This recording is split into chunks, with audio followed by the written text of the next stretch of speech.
वालेकुम अस्सलाम। आमना ज़फ़र आपके यहाँ आ रही हैं पढ़ाने?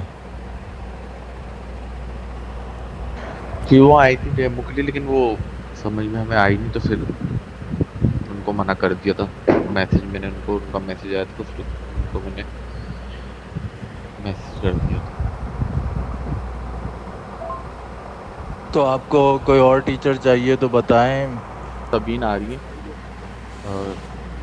सही क्लास लेने के लिए ना।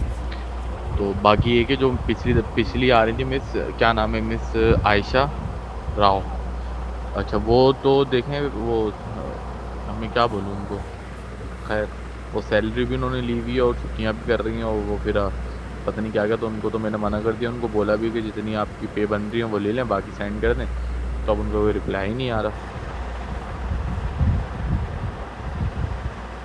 यार।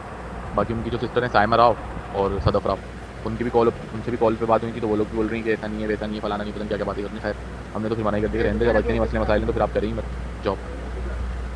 तो ये है टीचर्स का। अब क्या, मेरी तो समझ से ही बाहर है। पहले वो कितनी ट्रस्ट करें, आप एडवांस फीस दे दें। अब एडवांस फीस हम देते हैं, टीचर भाग जाती हैं पैसे लेकर, और रिटर्न नहीं करते। आज तक किसी टीचर ने नहीं किया, हमें तो यहाँ 3 साल हो गए तकरीबन। तो अब ये आयशा राव भी लेके गई हुई है, तो इन्होंने भी नहीं सेंड किए।